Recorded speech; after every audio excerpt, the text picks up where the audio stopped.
the nation, we're here for you.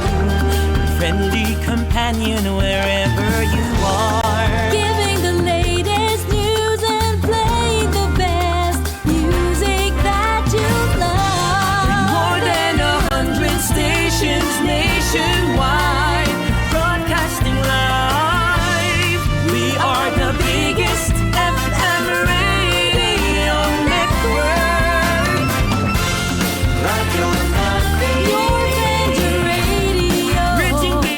This station is a proud member of the Kapisanan ng mga broadcaster ng Pilipinas, celebrating 51 years of empowering people's voices and aspirations. Giving you more music and best variety. This is 106.3 Radyo Natin. Your friendly radio station, Radio Natin. Halina't pakinggan ang boses ng kababaihan, ating talakayin, ating himayin, kasama ang mga eksperto. Pag-usapan natin ang iba't ibang isyung pangkababaihan. Alamin natin ang iba't ibang karapatan ni Juana. Ito ang programang Pulso ni Juana. Pulso ni Juana, handog ng Gender and Development Office ng Calamba City. Ayan, isa pong magandang tanghali sa ating lahat at belated po na Merry Christmas po sa inyo. Ano po? So, Ate Eva, kamusta naman po ang inyong naging kapaskuhan? Ayan. So, magandang tanghali po at hindi pa belated kasi hanggang 3 Kings pa. Ganun, hanggang 3 Kings pa. Hanggang 3 Kings pa. Merry Christmas pa rin pala. Merry Christmas pa rin. Kasi hindi pa natatapos yung taon. Ano po? Merry Christmas Merry and Christmas Happy New Year. Ayan. So, ang dami po nating mga naging usapin, no po? Yes. At mga natalakay po dito po sa Pulso ni Juana. At kami po ay taus-pusong nagpapasalamat dahil patuloy po ang inyong suporta, patuloy po ang inyong pong pagsubaybay at pakikinig. At alam naman po namin na marami po ang nakaka-relate po sa lahat ng mga naging topics po.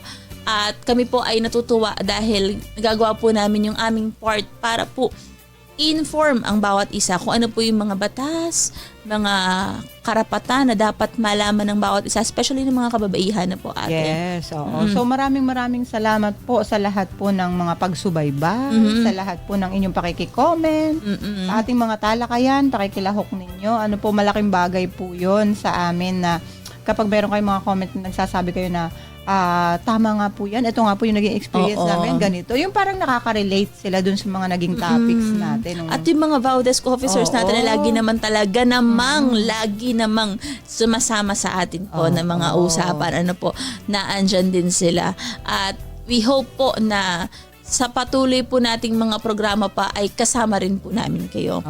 Kaya po para po hindi nyo malimutan, yun po yung ating mga nakaraang mga episodes. Yan.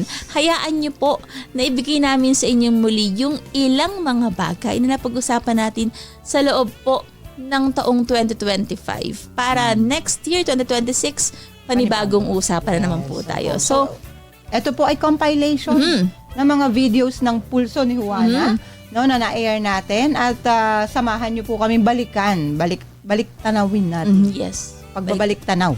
Yan. Yes. Doon sa ating mga naging episodes sa buong 2025. Sige po, panoorin po natin ang video.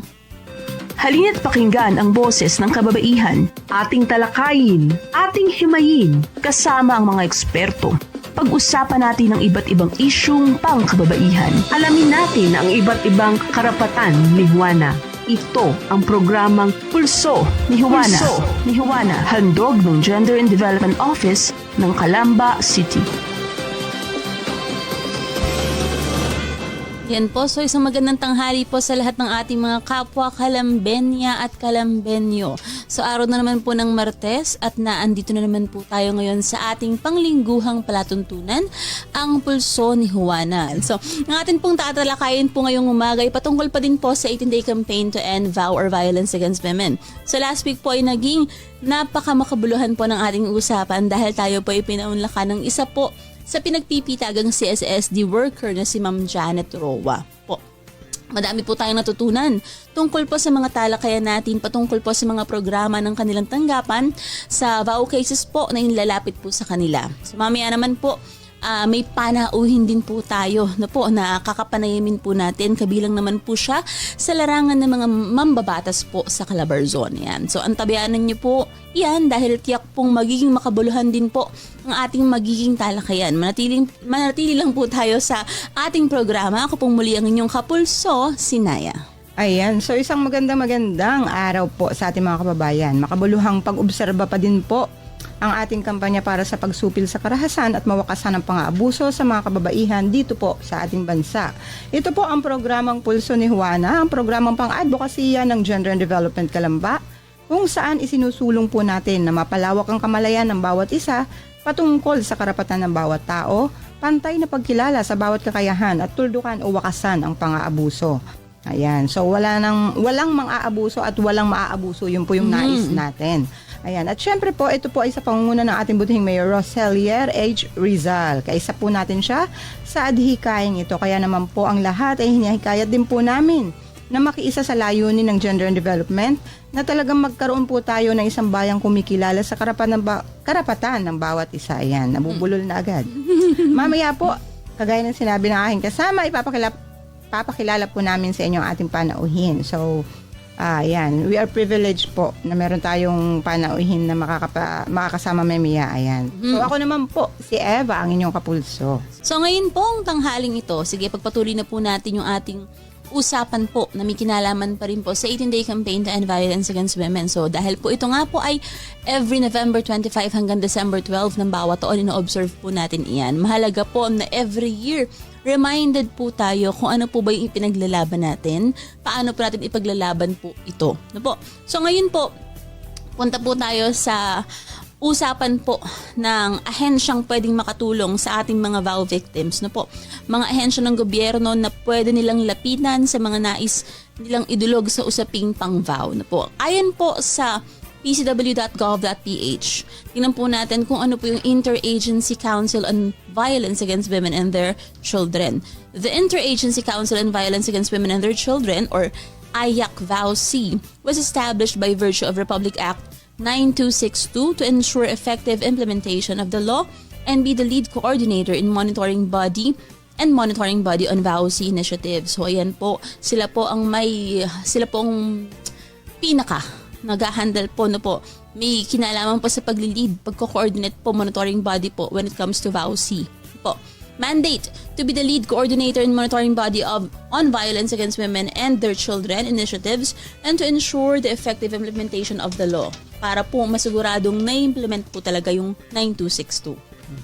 So ang IAC-VAUC po, or IAC-VAUC, is composed of 12 government agencies at isang secretariat. The member agencies are tasked to formulate programs. Sila po ang naatasang maggawa ng mga programa, mga proyekto para po wakasan ang VAUC. Base po sa mandatong meron sila. As well as to develop capacity building programs, makapacitate po ang mga empleyado para po mas maging gender sensitive po sila sa needs po ng kanilang mga kliyente. So members po ng IAC-VAUC, ito po, it include the heads of the following government agency.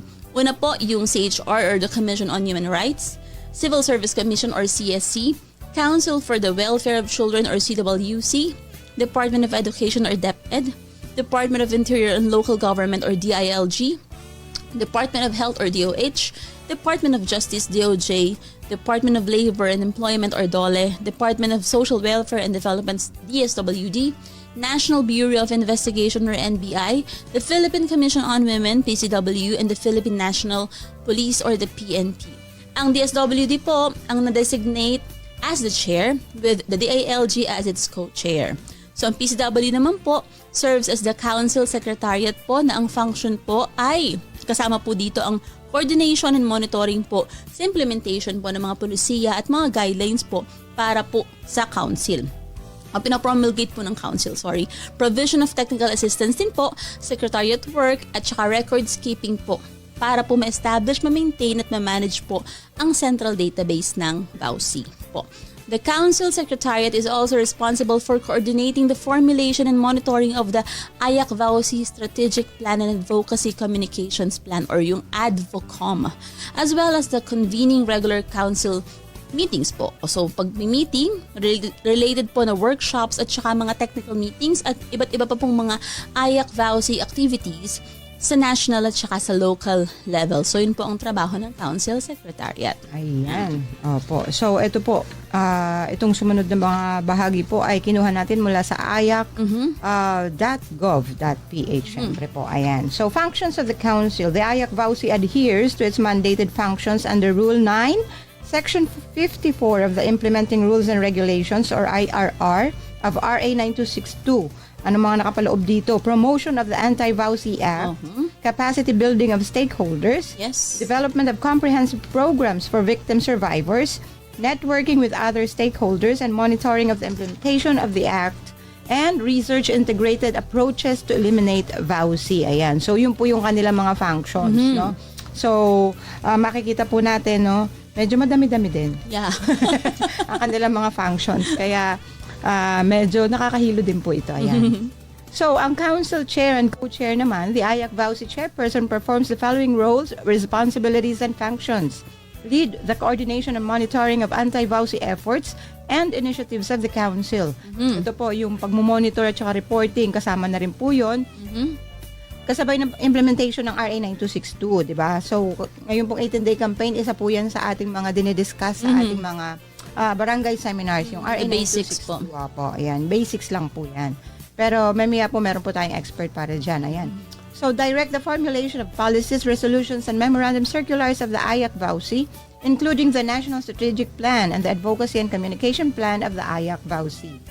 Preside over AYAC VAUSI meetings and ensure the representation and participation of member agencies in AYAC VAUSI activities or events. So, makikita nyo po, sila yung nangunguna sa mga meetings, but they need to ensure na yan po ay well represented ng lahat ng mga kasama. Ano po? Ayan. Endorse or for final resolution the complaints on service providers received from individuals and institutions through the AYAC VAUSI Secretariat. Sign pertinent documents on behalf of the Council. Memorandum corresponding to a complaint, monitoring tools, and reports such as the annual report on the implementation of RA 9262. So, lahat po ito, no, ay kanilang mga functions. So, alam naman natin na ang chair ay DSWD, ang co-chair ay DILG. Ayan. So, assign a technical officer to assist the AYAC VAUSI Secretariat in technical coordination and review of AYAC VAUSI documents. Act as the official spokesperson of the AYAC VAUSI as provided for in AYAC VAUSI Resolution Number 1 Series of 2008, designating the official spokesperson of AYAC VAUSI. So, meron pong tinalagang spokesperson. Siyempre po, ang isang organisasyon or isang council, meron lang po dapat isang boses yan, no? Para hindi po nalilito ang mga tagapakinig. Ayan. Explore partnerships, sponsorships, and sourcing of grants, donations, and other forms of assistance from public and private entities as agreed upon in the council. Ayan. Perform other roles, responsibilities, and functions as may be assigned or agreed upon by the council. So, ayan. So, naman po.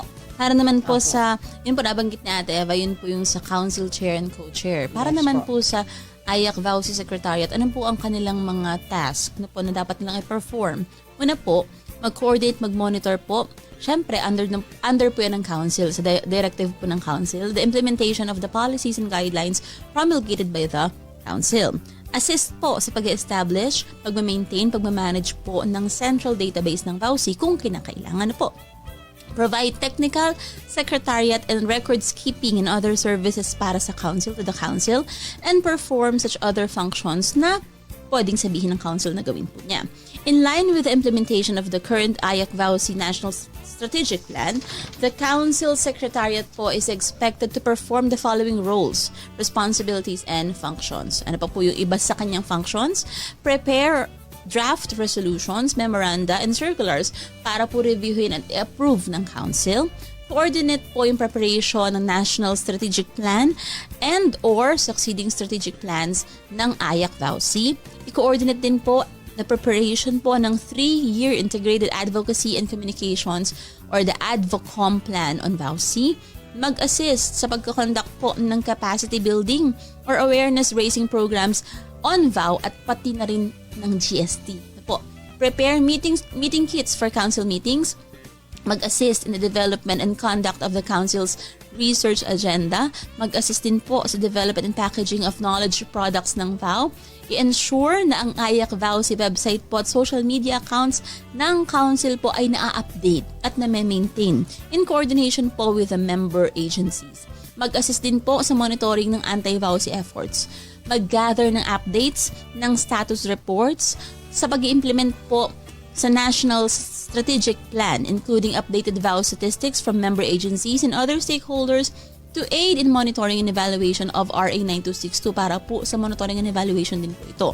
Develop monitoring tools and report formats to aid the reporting of AYAC VAUSI accomplishments and results of anti-VAU efforts and at the national and local levels. Mag-draft po ng annual report. Siyempre, kailangan may report lagi. Ang hirap po kasi ng walang report na po. Yes. On the implementation of RA 9262 for review and approval po ng Council. So, refer complaints received from individuals and institutions to the Council for actions. Rin po yun. Working committees na po. So, AYAC VAUSI member agencies are organized into working committees. Ito po yun sa working committees.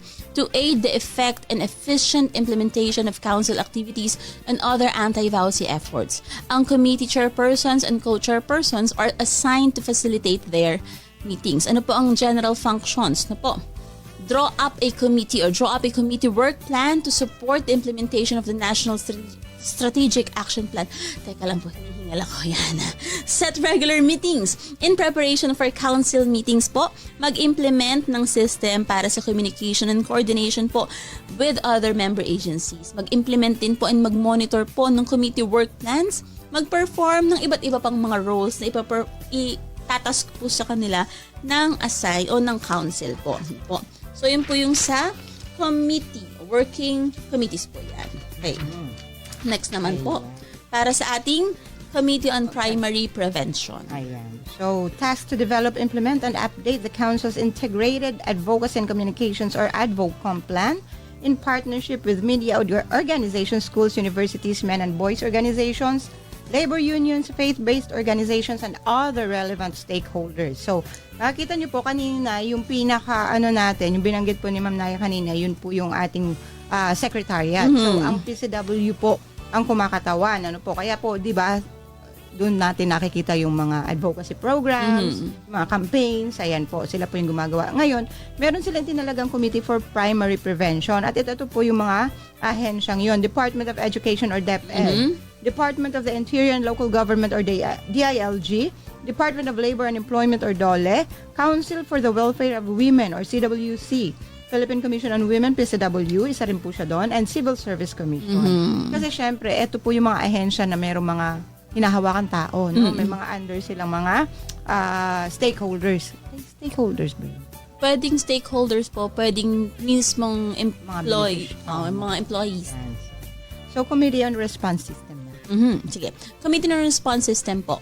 So, reviews, ang ginagawa po nila, mag-review, mag-assess ng existing VAU service providers using the VAU Performance Standard Tools Kit. So, meron silang kit to assess it. Po. This includes gathering client feedback on providing legal, medical, and social welfare, prosecution, and other services, and evaluating the mechanism's functionality kung okay ba yung system nila.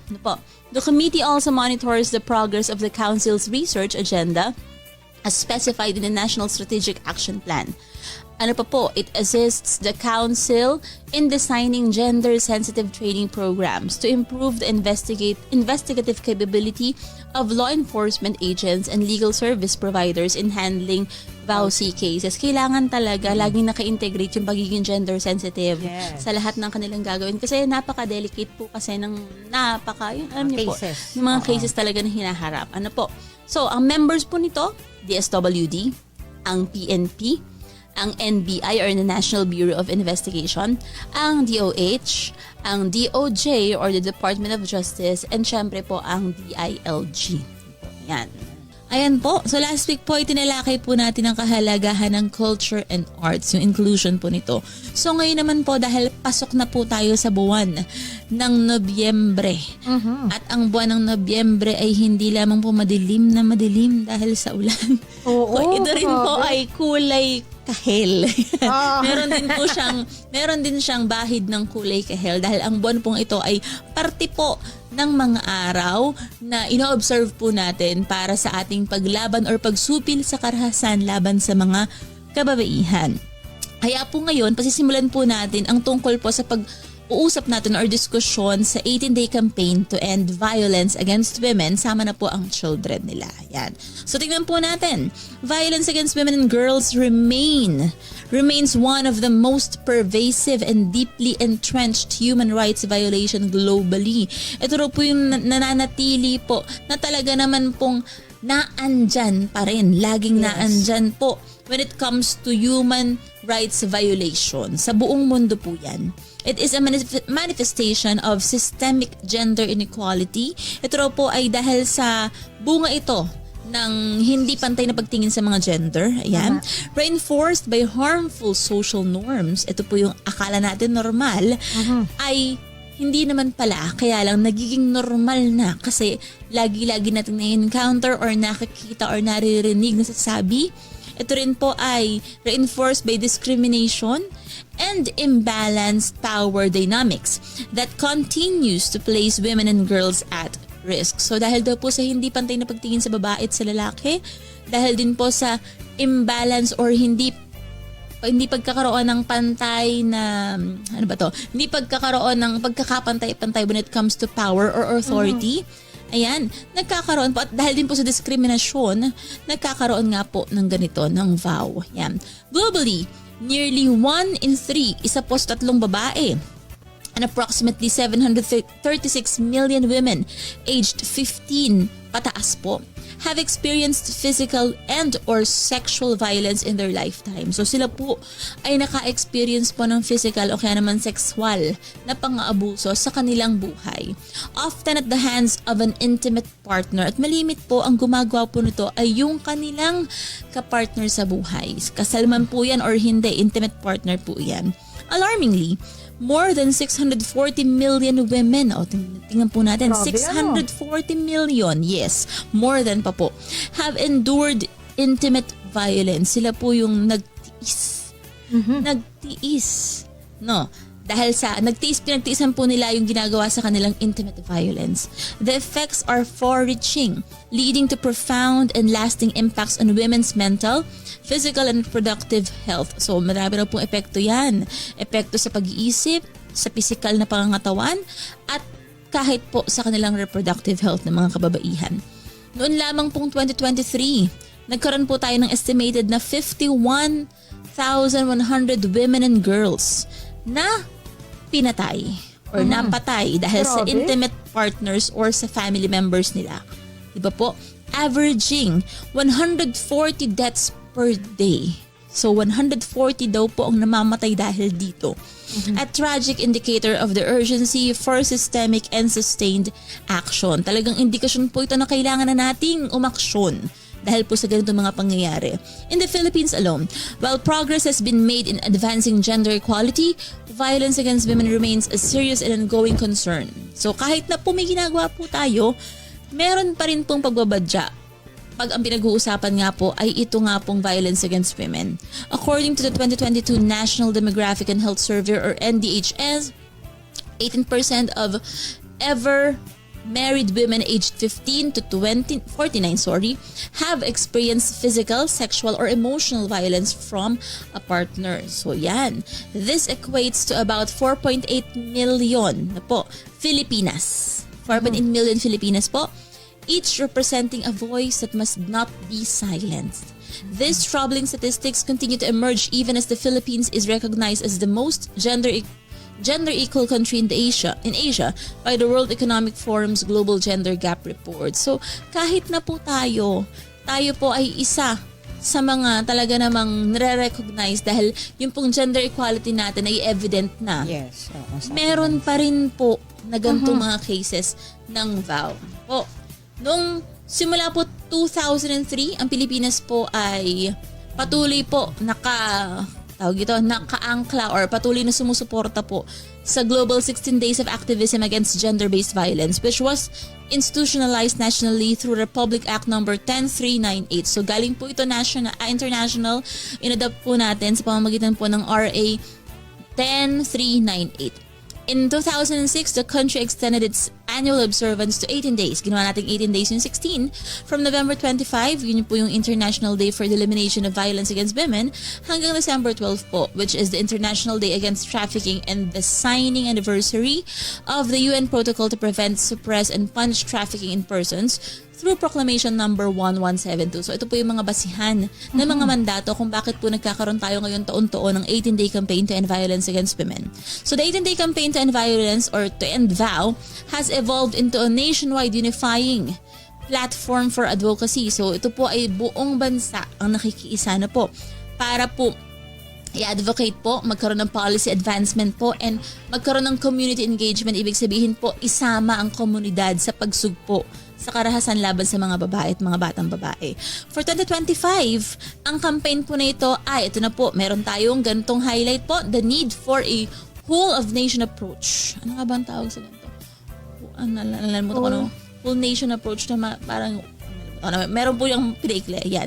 Calling on every Filipino, regardless of gender, lahat po tinatawagan, lahat po ay inaanyayahan, ano man pong gender natin, ano man pong edad, ano man pong background meron tayo, para po tayo ay magsalita, aktibong magsalita, at para po tayo ay makiisa, para po patuloy pong sugpuin ang pang-aabuso o ang karahasan. Support survivors and promote justice and push for meaningful change. Yan. Ending VOW is a collective responsibility that calls on all of us to stand with women and girls in building a safer and more inclusive bagong Pilipinas.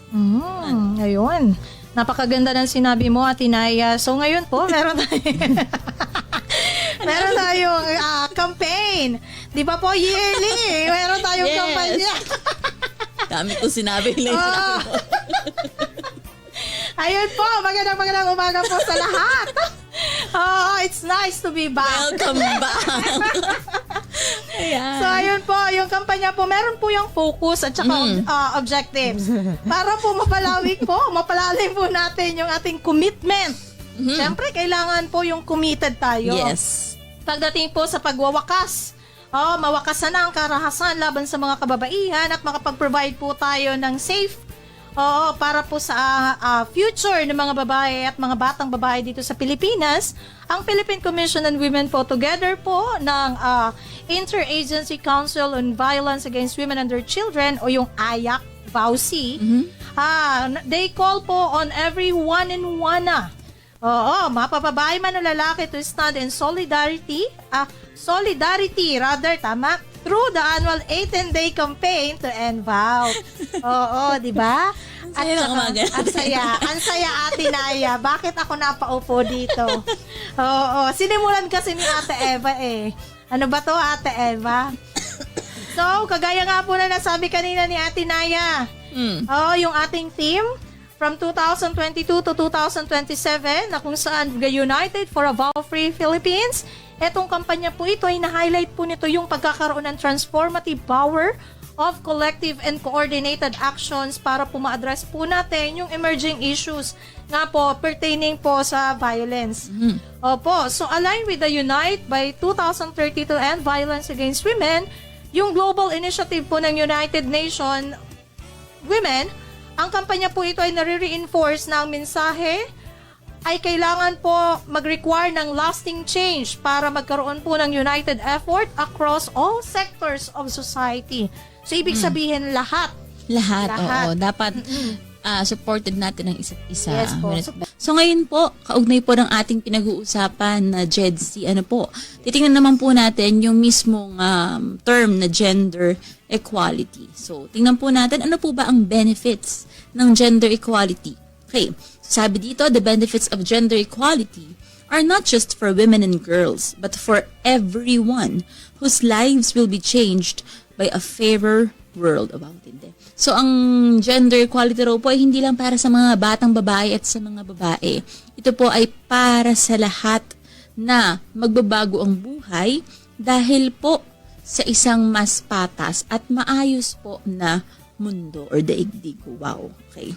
So ito po ay nanggaling po sa Women UN Chief. So ito po yung bibigyan natin ng detalye ngayon pong araw na ito. Ano po ba ang gender equality sa atin pong pang-araw-araw na pamumuhay? So unahin po natin kung ano po yung kanyang benepisyo.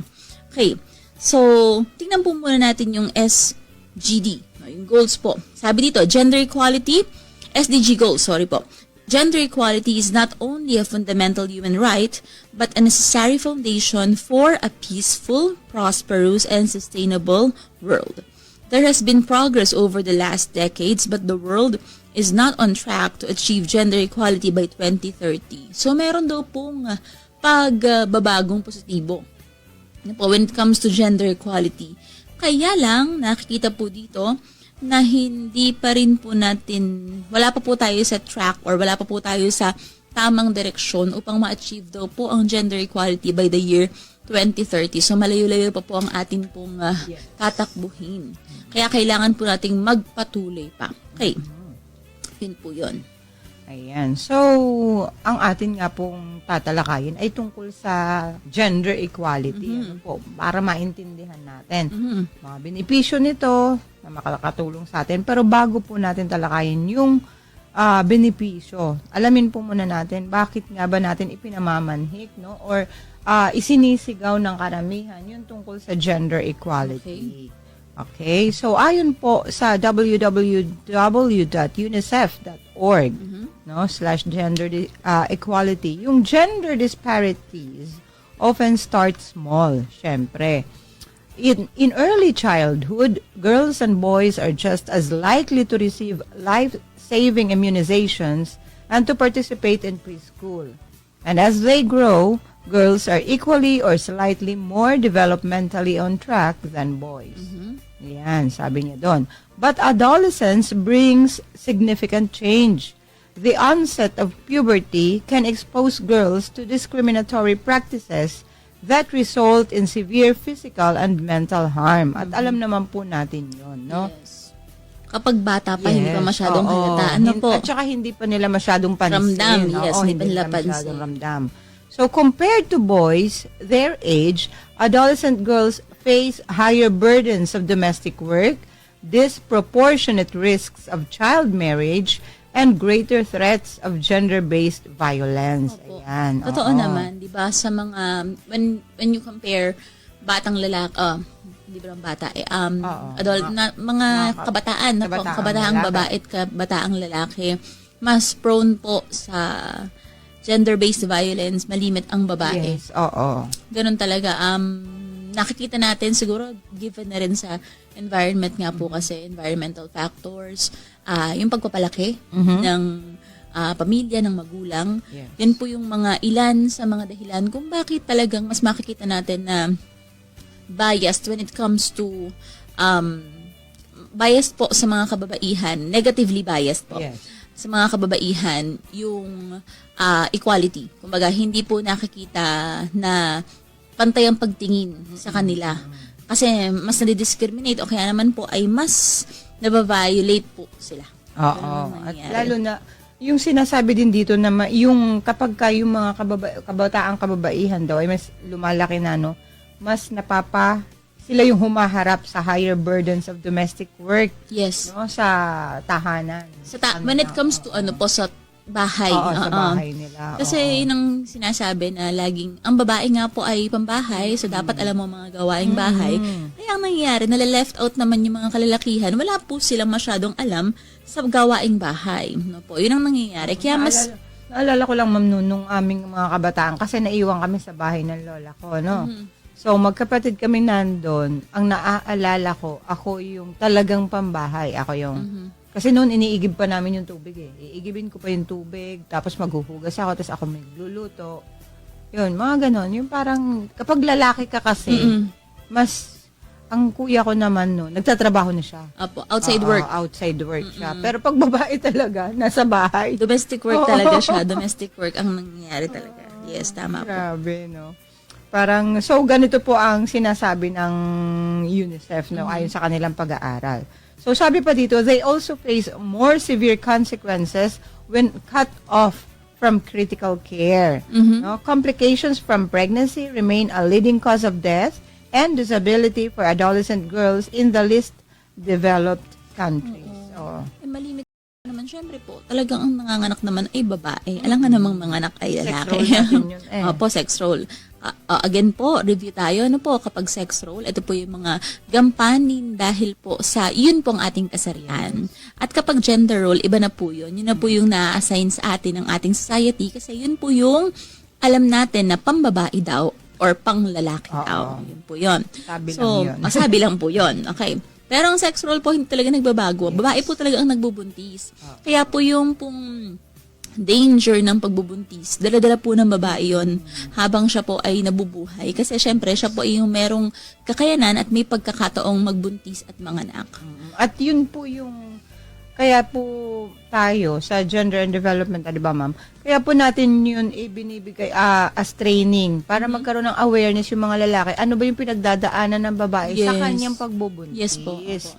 Para kahit papano, kasi nasanay po tayo na parang ang mga lalaki, parang hindi nila masyadong binibigyan ng pansin yung gano'n, yung mga ganong aspeto na pinagdadaanan ng babae. Kasi kahit naman hindi lang sa pagbubuntis, yung after ng panganak, di ba, ang focus natin minsan more on the baby. Yes. Nalilimutan po yung nanay na nagsilang dun sa baby. Yes. May need din po ang nanay. Kaya nga po, merong postnatal ba ang tawag doon na, opo, na postpartum na sakit. At saka po yung mga maintenance niya, Yes. kahit hindi na po siya buntis, meron pong iniinom yan. Kasi pampalakas yan ng, meron siyang mga, may kailangan ng katawan niya na nawala sa kanya nung siya po ay nagbuntis at nanganak. Kaya kailangan po supplyan din yun ng mga gamot na dapat po inumin niya. Lalong-lalo na po yung pagdating sa yung ferrosulfate. Yes. Oo, dapat po yan ay supplement after din, hanggang sa makapanganak po ang babae kasi kadalasan yan po yung nagiging sakit ng mga kababaihan, nagiging anemic. Opo, no? ang actually yun Nakakaranas po ng ang anemia. bigay rin po ng aking OB. Yan, ferrous at saka yung isa pa, folic yata Yes, po. folic acid. Yan, Oo. yun. Kailangan po talaga siyang inumin. Kumbaga, maintenance mo na yan after mong manganak. Yes, Ganun siya. So gaya po ng ating nasabi kanina, no po, malapit na pong 18-day campaign yan to end vow. November 25 po yan hanggang December 12.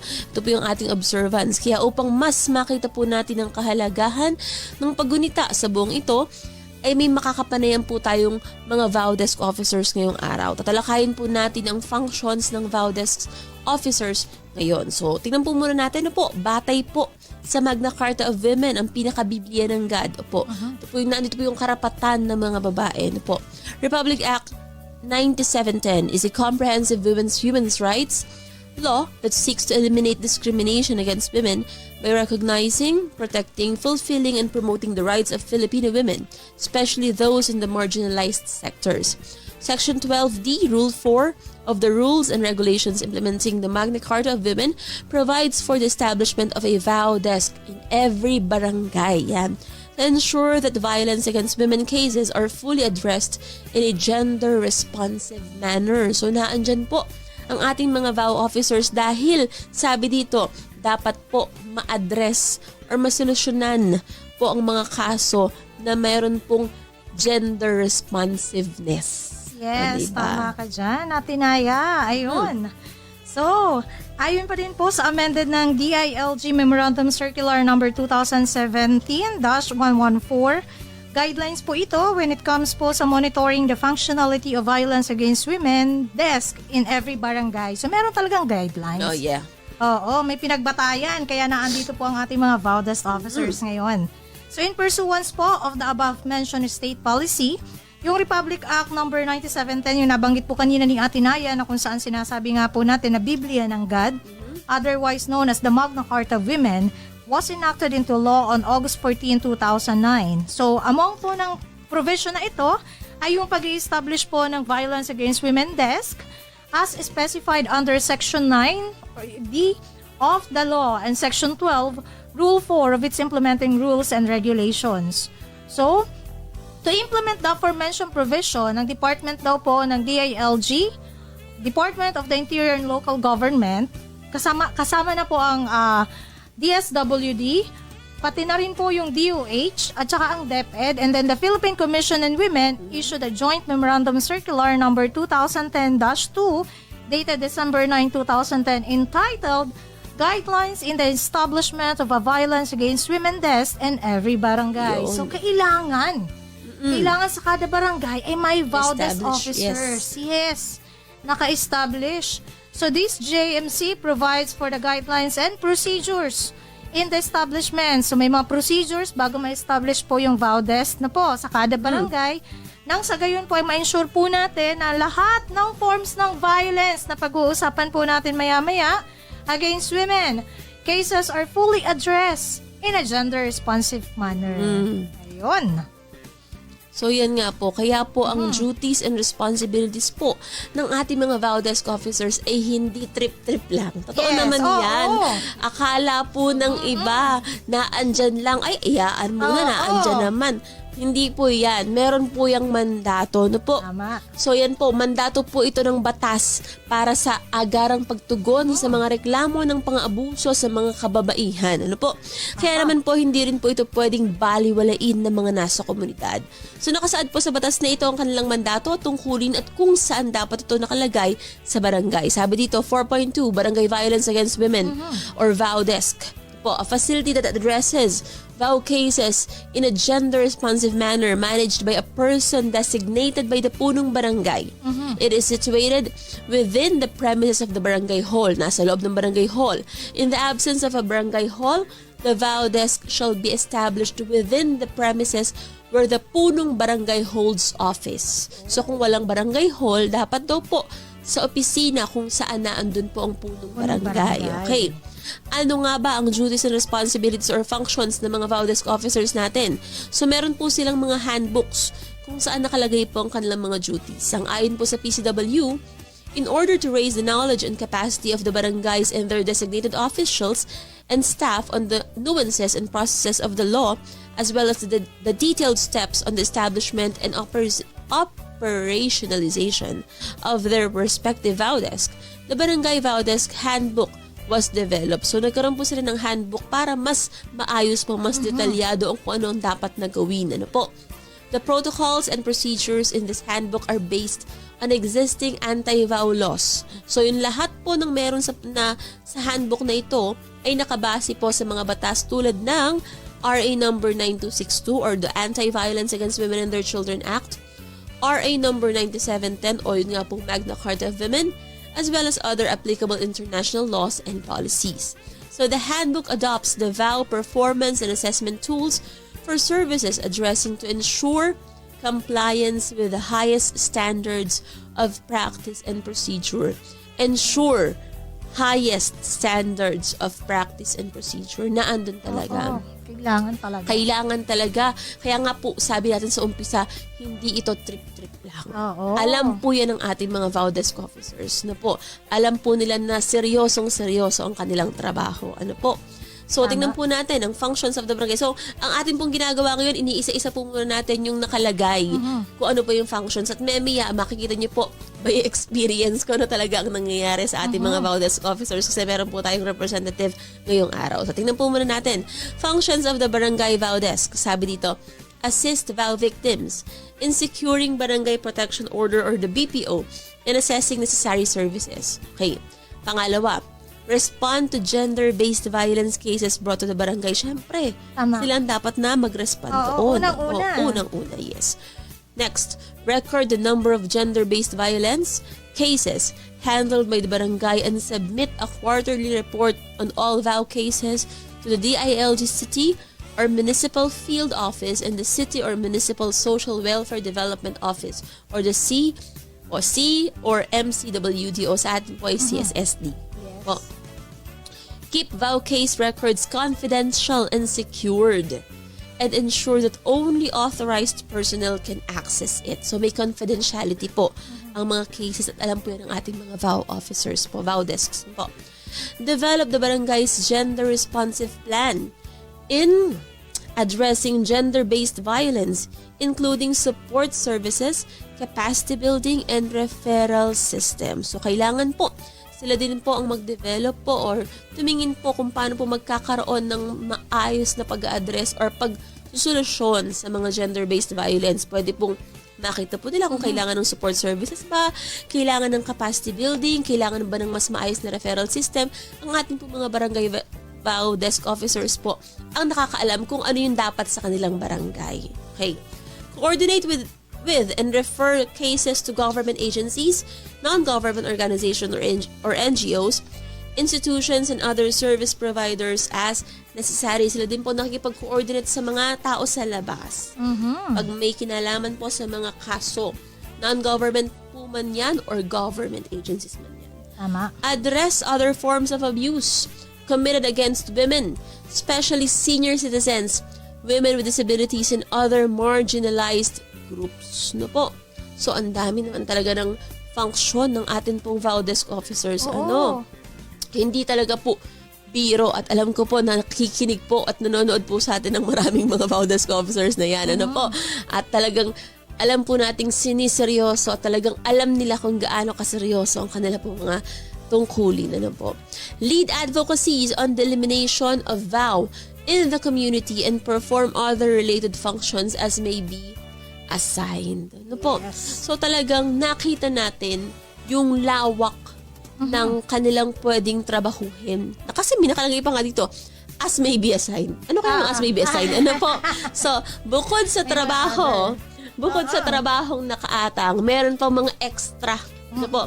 You should go, they are encouraged to go the extra mile. Kailangan po, ano po, para sa kanilang pagkatrabaho. Kasi, pag kailangan ng pagkakataon, pag yun ang hinihingi ng pagkakataon, yun ang kanilang ibibigay. Kasi kaakibat po yun ng kanilang tungkulin na iniatang sa kanila. At in-appoint po, nakalagay dyan, appointed by the barangay, the punong barangay. Yeah. Kanina nga habang sabi nga namin, ma'am, alam mo po ba, habang binabaybay namin ang maulan, ang maulan na kalsada, Diyos ko, sabi namin, hindi ba nakakahiya kay ma'am? Dito lang natin pasasayin si ma'am. Hindi po, syempre. Ano tayo lahat-lahat tayo ay pantay-pantay. Tama. May pagka-cowboy din kasi. Oo naman. Marunong ako mag-drive nun ang galing naman. Ayan. Yes, So, ma'am, dahil po isa kayo sa nagre-represent ng sektor ng edukasyon, ano po. Although si ma'am ay nasa private school, ano po. So, alam naman po natin na isa sa mga mandato sa batas, pagdating po sa mga ganito, mga VAU cases, ganyan. So, specifically po sa Safe Spaces Act, no, meron tayong nakalagay sa mandato nila na dapat bawat educational institution, training institutions man yan, 'di ba po, dapat merong CODI. So tungkol po dun yung ating medyo tatalakayin. So ano po ba yung bilang nasa private school at isa pa po kayo dun sa mga head, kayo po yung nangunguna dun sa inyong departamento. Kwentuhan niyo po kami, ano po ba yung SOP ng school from the very beginning pagdating po sa mga ganyan? Meron bang mga ganyan? Ayan, syempre nakatugon po ang Kolehiyo de San Juan de Letran Calamba sa layunin ng Department of Education at yung iyon ay lahat ng kabataan ay mabibigyan ng wastong pag-aaral, karapatang magkaroon ng kalayaan sa kanilang pamumuhay sa araw-araw at kabilang dito yung proteksyon. Hindi lamang pagkakaroon ng isang maganda, malinis at safe na environment sa pag-aaral, kung hindi rin maging sa mga taong nakakasalamuha sa araw-araw.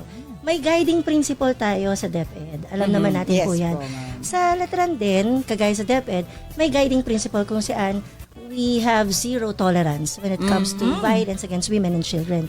Matagal ako bilang isang individual at babae, alam kong ako ay palaging kaparehas ng kaisa ng God sa mga ganitong advokasya kung saan ang bawat tao, lalo na't babae at bata, ay dapat panghalagaan at proteksyonan. Alam naman natin sa sosyedad natin sa ngayon, So, walang mag-aalaga sa ating kapwa babae o sa mga bata sa paligid kung hindi natin uumpisahan sa ating sarili. Sa mga guiding principle, gayong damat yun ang tanong ng aking kapatid na si Miss Ava. Gusto ko lamang i-segue na si Miss Ava po ay kaklase ko nung kami nasa elementarya. Kaya masayang makipagtrabaho sa kanya. And Tama. of course, kay Miss Jasmine. Opo. Ay, naku, yung mga kaidaran pala. Hindi, si Ma'am Jess kasi ay naging co-teacher niya. Tama po ba, Ma'am? Yeah, Opo. At saka palagi ang kabahagi ang Veteran Kalamba ng GAD. Tama. So, maituloy ko lamang po. Yes sa po. guiding principle po na yun, ang paaralan po, lalo na ang Veteran Kalamba, ay nagkakaroon talaga ng isang polisiya o mga polisiya pagdating sa seguridad, sa pag-aalaga ng mga estudyante, proteksyon, sa tamang o wastong direksyon sa pag-aaral, and at the same time po, yung pangangalaga sa welfare ng mga estudyante. Yes. Be it kanina na-mention ni Miss Eva na pangalagaan ng babae at mga kabataan. Kasama rin dito yung pagtugon ng aming Student Services Department at saka yung Guidance and Counseling Office. Kabahagi ng basic education ng Veteran Kalamba ang guidance and counseling kasi hindi kami mabubuhay nang walang isa't isa. Alam natin yan. Kahit sa ang paaralan upang mapangalagaan natin, maproteksyonan lahat ng mga babae, empleyadong babae, mga batang babae o kahit mga kabataang lalaki din na nasa paaralan, kailangan na mayroong pagtugon ang student services para sa disiplina at guidance and counseling para sa mga traumatic experiences, sa mga intervention. So malaking bagay na meron kaming ganito. At higit sa lahat, naniniwala kami sa pagtugon sa child protection. Una, pangalawa sa polisiya ng Violence Against Women and Children. Pangatlo, sa Data Privacy Act. At Safe Space.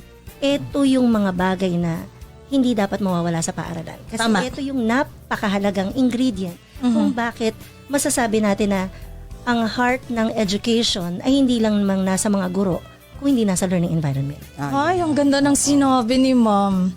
Ang heart ng education ay hindi lamang pa sa mga guro. Yes. Bagkus nasa learning environment. Ang ganda. Oo. Di may nakuha tayo ngayong bagong Meron ako quotation. napulot ngayon kay Ma'am. Ay, magagamit natin yan. No?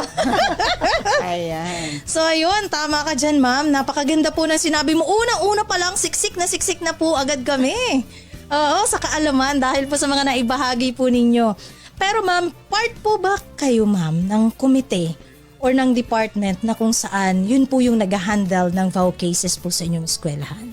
Ayan, sa mga paaralan, hindi ko lalahatin, but my example would always be Veteran Kalamba. Yes. It's always the responsibility of the principal to look over the situations inside the school. So, ang sinasabi ko po rito ay marapat na naandun palagi ang punong guro. Kasi Tama. sino po ba ang number one na mga ngalaga sa mga estudyante? Hindi po ba't ang punong guro at mga kaguruan?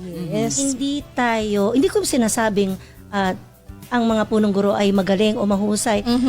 Nagiging magaling o mahusay o karapat dapat ang isang punong guro sa pagkakataon kung ang saan pinatutupad ng polisiya, ang una. Pangalawa, nagkakaroon ng mga komite. So sa sitwasyon natin ngayon, hindi tayo maaaring sumulong sa isang sitwasyon nang hindi tayo nag-iisip. Alam naman tama. natin yan. Ang sabi nga natin, di ba, Miss Eva, nung kahit nung bata pa tayong turo ng ating mga guro, pag-isipan mo daw yan ng 700 beses bago mo ito gagawin. So we still apply this Principle, ideology, this principle coming from our older teachers. Hindi po kayo old, mga ma'am namin. Kung naririnig po ako ng mga dati naming teachers and professors, please, hindi po namin sinabing matanda na kayo. tama. O lumang tao kayo, o lumang guro. But we are just trying to tell you that you made an impactful Totoo. idea in our minds that we have to take care of our people and at the same time, especially if you're a principal. Now, in my own standpoint, I believe that the principal would always be part of the committee. Bakit? Tama. Because we are not just the leader inside the school, but kaming mga principal ay mga guro din. Basically, nararapat lamang na alam namin ang nangyayari sa paligid. Kasi una sa lahat, yung tinatawag natin na RA 9262, yung, of course, yung RA natin sa Violence Against Women and Children. Ito yung una dapat nating malaman kasi hindi lang naman ang sakop natin ay ang pag-aaral Tama. o classroom management o yung teknolohiya na meron sa mundo para ibigay sa estudyante. But basically, we're trying to take care of the family. Tama. Bakit? Hindi po ba, ang sabi nga po ni John Hall, sabi niya sa kanyang, English yun but I would translate in Filipino, na ang partisipasyon ng mga magulang ng pamilya sa paaralan ay malaking bagay sa pagkakabuo ng pagkatao ng isang bata. So, tayo bilang mga mas may kaisipan kaysa sa mga bata, higit lalo't principal ka o ikaw ay guro, ang pagkakaroon ng komite ay para ring pagbubuo ng isang pamilya kung saan aalalahanin mo ano ba ang bawat sulok nito. So dito, sa pagkakaroon ng committee, dapat bahagi ka bilang punong guro. Hindi pwedeng wala kang alam. Yes, Diba? totoo. Kaya po, sa RA 9262, sa RA 7610, yung Special Protection for Yes po, for against children. Abuse, exploitation, and also sa DepEd Child Protection Policy, iminumungkahin ito. Sa ganang pagtiningnan natin yung kabuuan nito, iminumungkahin na magkaroon tayo ng mga kabuuan ng kaisipan kung saan may mga grupo ng tao na magkakaroon ng pag-uusap. Kasi hindi naman tayo basta na lang mag-akusa sa isang bagay. Tapos, nang hindi natin pinag-iisipan, hindi po ba? Lahat ng desisyon natin bilang babae, mag-isip tayo, ano bang tama, mga kabataan, ituro sa kabataan, alin ang dapat.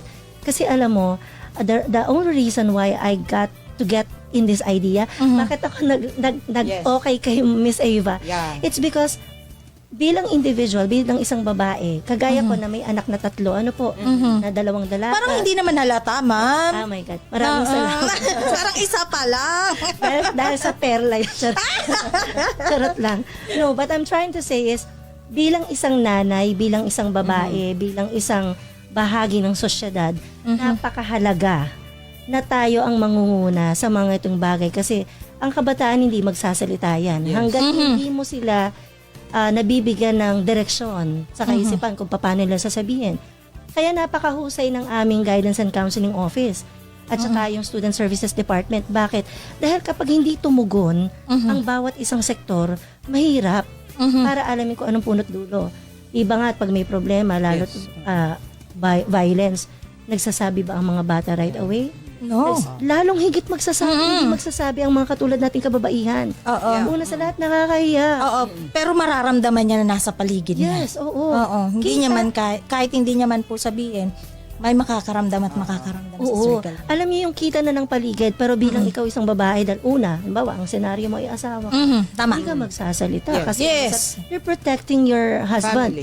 Yeah, your family, because you vouch nung kayo ay nagpakasal na till death do us part. do us part. Hindi kayo maghihiwalay. Kaya lang, on that note, na ganun ang nakikita ng mga bata, especially yung mga estudyante namin, we somehow has the responsibility, the school has the responsibility to take charge.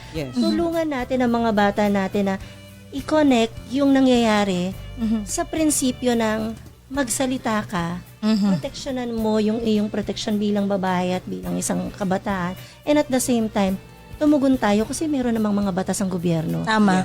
Maaari tayong proteksyonan at ang eskwelahan ang numero 1 pwedeng tumulong sa atin. Totoo yan, ma'am. Naniniwala ako dyan kasi once ang bata ay naka-experience ng, halimbawa, kasi yan, yung 9262 yan, usually po yan, ang nakaka-experience niya na naabuso ay may intimate relationship. Yes, tunay yan. Whether it is a boyfriend, girlfriend, live-in partner, or married couple, ang unang-una sa natatamaan po dyan ay mga anak. And usually, ang mga anak po natin ay nag-aaral. So once they nakita niya si nanay at si tatay na nag-aaway, binubugbog si nanay ni tatay, yung anak, apektado yan. At impact yan. Yes, may impact po yan, ma'am. At pati po sa kanyang pag-aaral ay may impact yan. Oo. Tunay yan.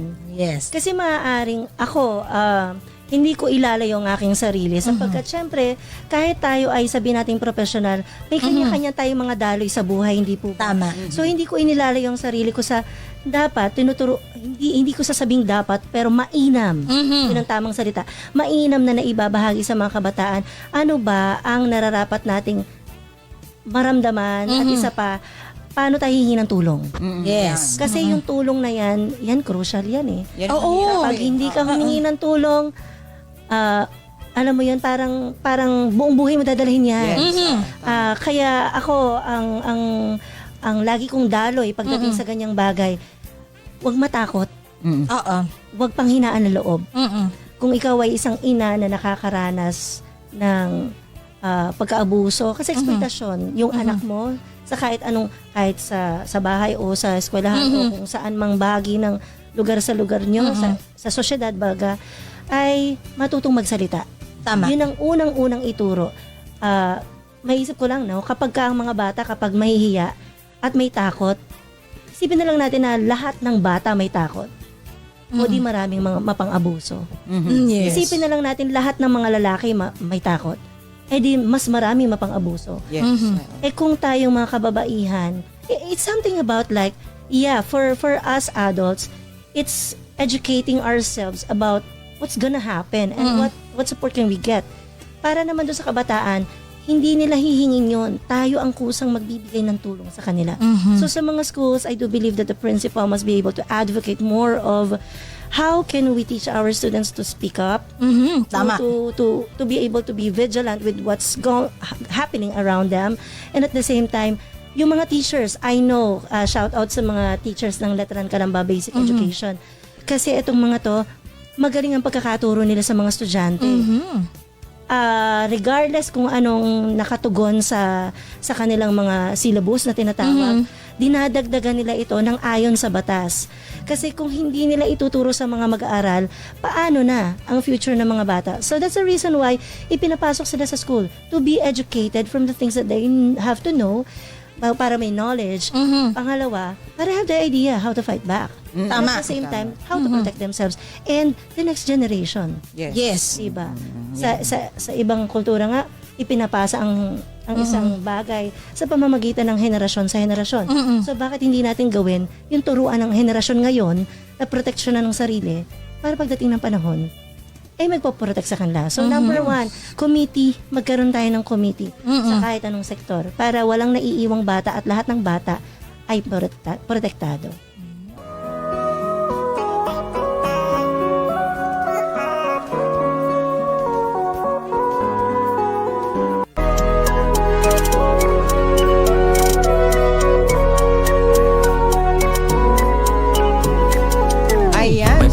Po natin lahat ng ating mga mahirap. Hindi naman lahat po. No? Pili yun, pili. Opo. Mga pili ng mga programa na ipalabas natin, mga piling segments natin at mga topics sa Pulso ni Juana. Sana po na-enjoy nyo dahil na-enjoy po namin yung inyong pagsama sa amin. Yes, oo naman talaga. At lalo na yung mga part na meron tayong mga bisita. Mga guests. Ang dami nilang naging inputs na nakatulong hindi lang sa atin, even dun sa mga nakikinig po. Ano po? Yan. Mahaba-haba kasing usapan yun, pero pinutol na po namin kasi kulang po yung oras. Oo, kulang oras natin. At saka baka ano na po pong matanong namin, ano po, ng mga panahong yun. Pero alam ko po na lahat po tayo nag-benefit sa programang ito. At hiling po namin next year, sana po ay makasama pa rin po namin kayo sa programang Pulso ni Juana. Ito nga po yung programang pang-advokasya po ng Gender and Development Division po ng atin actually pong gobyerno po ng atin pong city, ng Calamba City. Ang atin, sa pangunguna po ng ating Mayor po, Rosalier H. Rizal na po. So, patuloy po, kami po ay nagwi-wish sa inyo ng isang maligayang Pasko po na po kahit tapos na po ang Kapaskuhan. Pero sabi nga ni Ate Eva, hindi matatapos yan hanggat hindi nag-Happy New Year na po. So Merry Christmas po and Happy New Year po sa ating lahat. At meron pa po kayong gustong sabihin, Ate Eva? Mabuhay po lahat ng ating mga kapwa Kalambenya at Kalambenyo na masugid na nakikinig. Ano? Manatili po kayong makikinig sa amin hanggang sa susunod na mga taon dahil meron pa rin po tayong mga talakayan na makabuluhan sa mga darating pang panahon. Ayan. So, salamat po ng marami sa lahat ng aming mga super-duper taga-subaybay. Oo. Yung mga laging naging suki. Yes, suki natin talaga. At inaasahan po namin muli ang inyong pagsama sa amin next year. At katulad po ng ating nakagawian, mga kapintig puso, dama namin kayo dito sa Pulso ni Juana. Sumainyong muli ang programang Pulso ni Juana. Isang oras na talakayan sa isyu ng kababaihan. Samahan niyo po kami tuwing Martes sa ganap na 12:00 ng tanghali hanggang 1:00 ng hapon. Hanggang sa muli.